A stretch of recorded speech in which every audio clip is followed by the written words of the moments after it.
grand bonjour à tout le monde. Alors, nous poursuivons le cours pour les premières années baccalauréat. C'est des cours qu'on vous donne à distance et pour que vous soyez à jour, que vous puissiez préparer chez vous vos cours et vos leçons et votre progression. Donc, nous continuons avec une nouvelle leçon qui porte sur toujours le roman que vous avez au programme. C'est le roman à thèse de Victor Hugo. Et vous savez très bien qu'on l'appelle un roman à thèse. Pourquoi? Parce que l'argumentation est centrale dans ce roman. Et c'est pourquoi je vous invite aujourd'hui à une production écrite qu'on va faire, on va essayer de faire ensemble et qui porte sur un sujet très important, je disais. Donc, c'est sur les jeux électroniques. Le jeu, en général, fait partie de nous. C'est quelque chose que nous aimons tous faire. Mais quand il s'agit de jeux électroniques, le problème ne fait pas l'unanimité entre parents et enfants. Donc, c'est pourquoi je vous demande de me suivre et parce que je vous propose l'objectif suivant. Donc, il s'agit de rédiger un texte argumentatif. C'est un peu la consigne qu'on vous donne aussi à l'examen. Souvent, vous allez vous rencontrer cette consigne et on ne va pas rédiger de A à Z. Ça veut dire qu'on ne va pas faire toute l'activité, mais juste l'étape de la schématisation. On va rechercher le plan et on va rechercher également les arguments des uns et des autres. Parce que le sujet sur les jeux électroniques, tels que vous les connaissez, c'est un sujet, comme je disais tout à l'heure, habituel, quotidien. C'est un sujet quand même inquiétant pour les uns, mais simple et normal pour les autres. Donc, on va essayer de concilier entre ces deux avis opposés, en suivant bien sûr l'esprit et la lettre de la consigne. Je vais vous lire tout de suite. Alors, vous avez, comme vous le voyez, sujet, selon les parents, les jeux électroniques empêchent les enfants de bien étudier et peuvent nuire à leur avenir. À votre avis, ont-ils raison ou tort? Puis, rédigez un essai pour exprimer votre opinion personnelle en vous appuyant sur des arguments pertinents. Bien sûr, c'est le genre de sujet que vous pouvez rencontrer lors de votre examen, Inch'Allah, et que je vous souhaite une très bonne réussite. Donc, pour la première des choses à faire quand vous allez trouver cette consigne, c'est de la lire et de bien la comprendre et de faire preuve de compréhension de la consigne, n'est-ce pas? Donc, la première des choses, c'est d'analyser et de faire attention aux mots, les mots les plus pertinents dans cette consigne.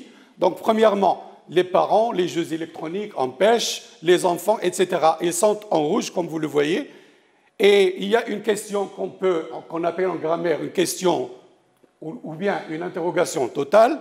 Et puis, vous avez un impératif rédigé, c'est la consigne. Donc, pour analyser cela et faire preuve qu'on a compris cette consigne et pour ne pas faire de hors-sujet, donc il faut passer à la reformulation. Il faut la reformuler soit dans un brouillon, soit dans notre tête, pour montrer justement qu'on l'a bien compris. Donc, il s'agit d'une constatation, n'est-ce pas? Tout le monde le dit. Une constatation, ça veut dire que ça existe dans la société, que tout le monde en parle. Et cette constatation, on peut la reformuler, on peut l'exprimer de cette manière-là. Les parents croient que les jeux électroniques ne sont pas intéressants et qu'ils sont dangereux pour vous. Vous voyez très bien qu'il n'y a pas dans ma reformulation une certaine nuance. Donc j'ai essayé de reproduire, de redire la consigne telle qu'elle a été dite au départ. Bien, alors dans cette reformulation, qu'est-ce qu'on vous demande?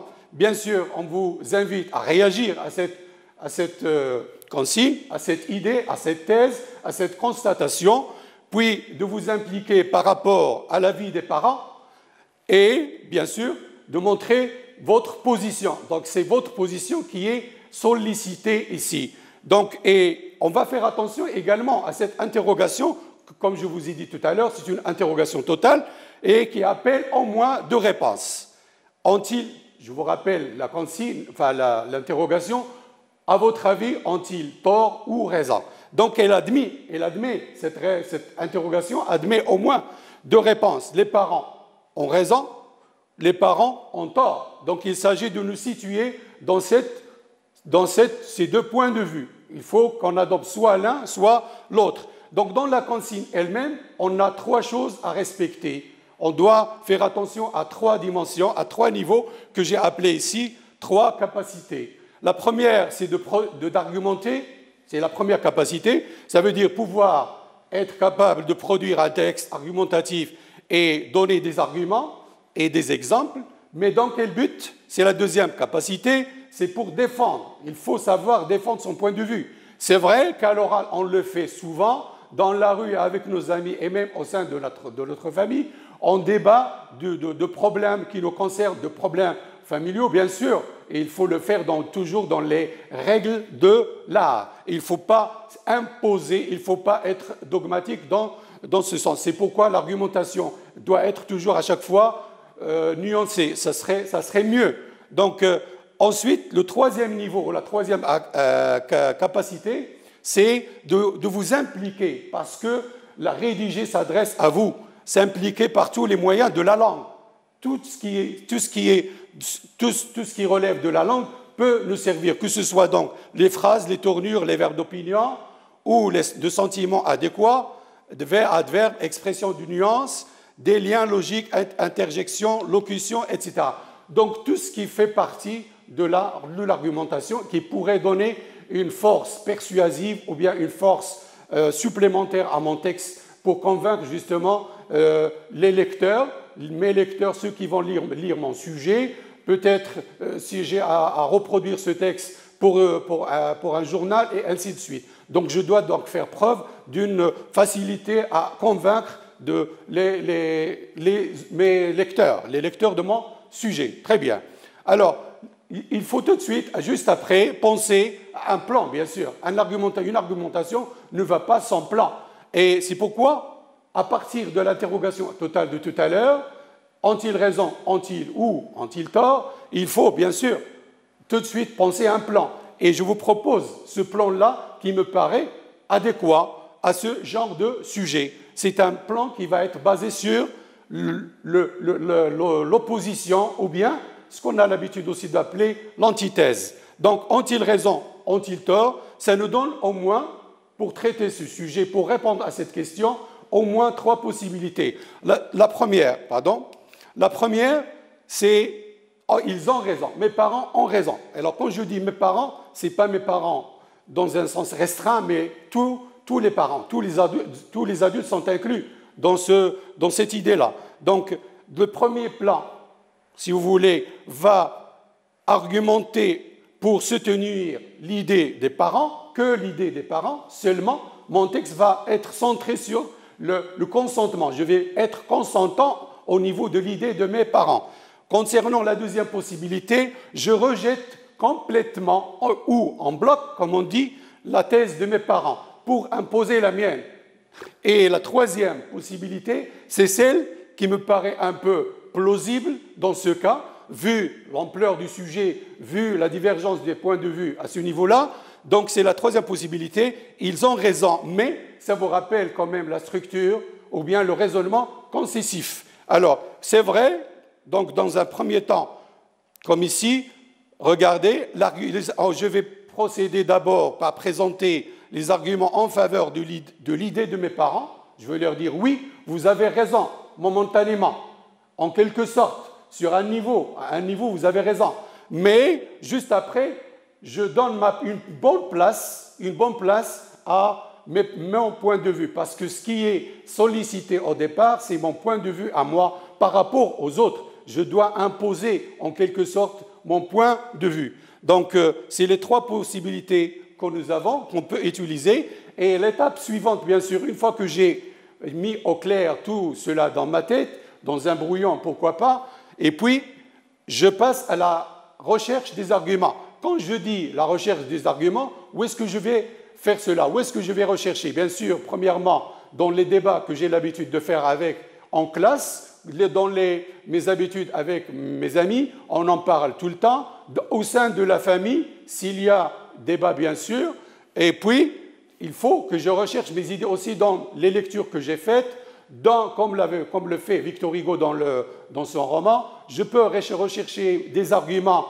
dans mes lectures, dans les journaux, également dans les débats télévisés. Tout cela me permet d'avoir un stock d'arguments à chaque fois que je peux utiliser, auquel je peux faire recours pour écrire mes sujets, que ce soit dans l'argumentation ou bien dans les autres types de textes. Très bien. Alors le premier, dans cette recherche d'arguments, je vous propose quelques arguments. Ils ne sont pas bien sûr les seuls, ils ne sont pas les plus pertinents ni les plus meilleurs, parce que vous êtes capable aussi de proposer d'autres arguments, mais l'essentiel c'est de les présenter de manière à ce que ce soit vraiment convaincant et persuasif.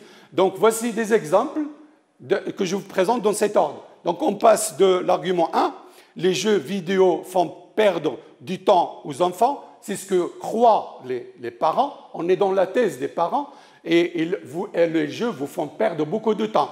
Et puis, alors je cite un exemple, ils passent jusqu'à 6 heures par jour à jouer au lieu de réviser leurs leçons. Alors selon les parents, déjà 6 heures c'est trop. Vous revenez de l'école et vous prenez également 6 heures pour les jeux électroniques, c'est trop parce qu'il y a question de temps quand même. Il voit ici que vous n'organisez pas bien votre temps. Donc, ça, c'est le deuxième argument. Pour passer au deuxième argument, toujours dans cette série-là, on va d'un argument plus fort à un argument moins fort. C'est un ordre qu'on peut choisir.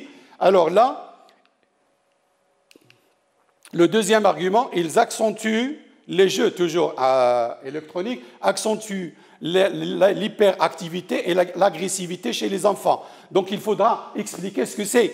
Donc, dans cette hyperactivité et cette agressivité. Donc, le lien pour passer du deuxième au troisième argument, c'est un lien logique d'explication. On peut utiliser en effet, parce que, car et tous les autres liens logiques, connecteurs logiques ou liens au mot de liaison pour justement expliquer, renforcer l'argument 2.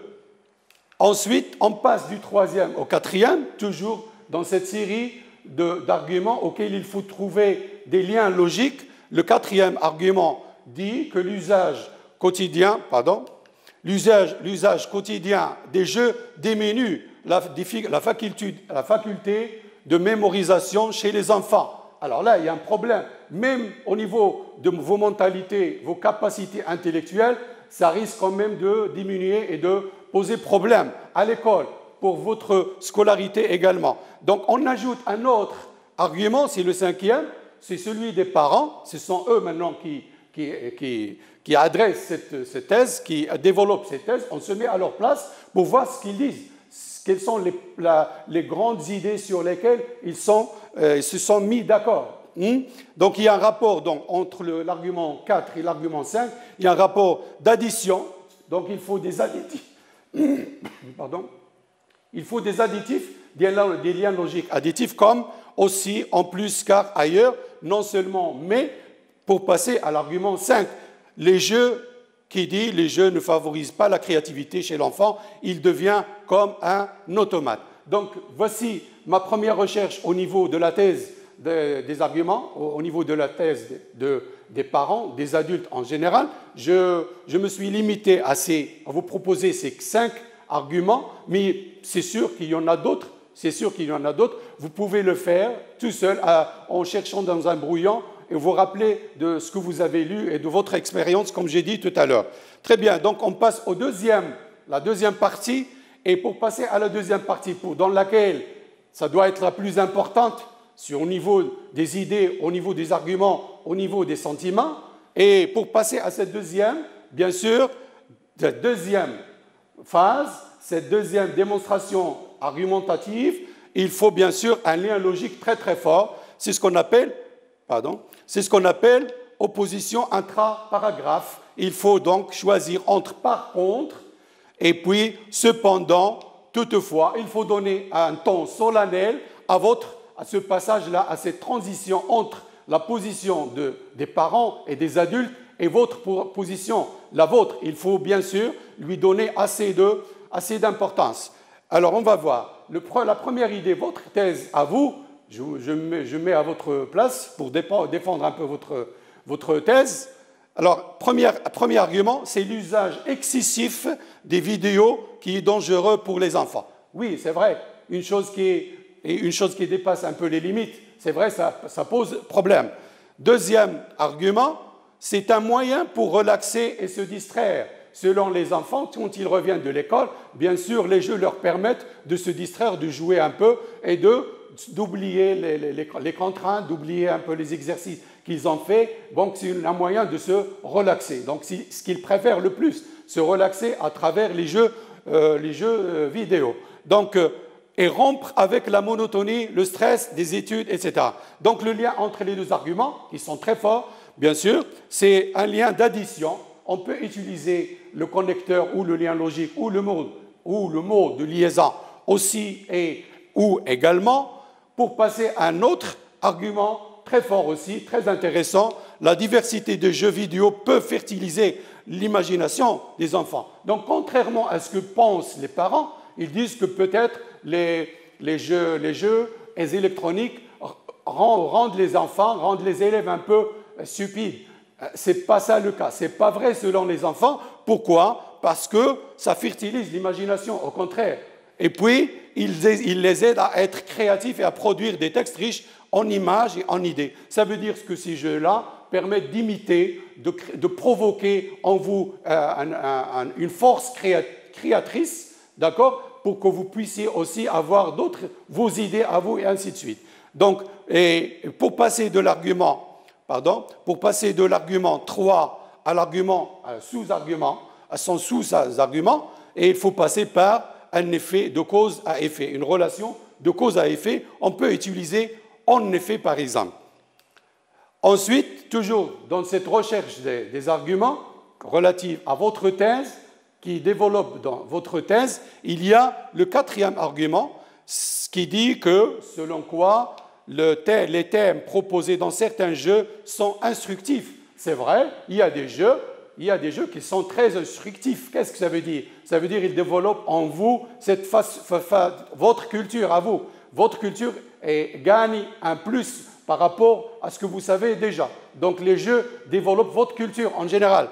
Ensuite, pour passer au sous-argument, on peut utiliser, par exemple, des jeux se rapportant à la mythologie. Il y a certains d'entre vous qui aiment les récits mythologiques. Donc, quand ils voient des jeux, quand ils utilisent des jeux vidéo de la mythologie, ça renforce un peu leur culture, ça leur donne des idées, ça leur donne une nouvelle imagination, ainsi de suite. Donc, pour passer au 5e argument, les obstacles proposés dans les jeux vidéo poussent l'enfant à résoudre les problèmes. C'est vrai, il y a des jeux dans lesquels on vous incite à la réflexion. C'est vrai, ce n'est pas tous les jeux, mais si on peut faire un choix, il y a certainement des jeux qui développent donc cette capacité donc de résolution, un entraînement pour la résolution de certains problèmes, parce qu'on vous incite à réfléchir. C'est comme un peu la technique des mots fléchés, les puzzles et ainsi de suite. Hein? Donc là,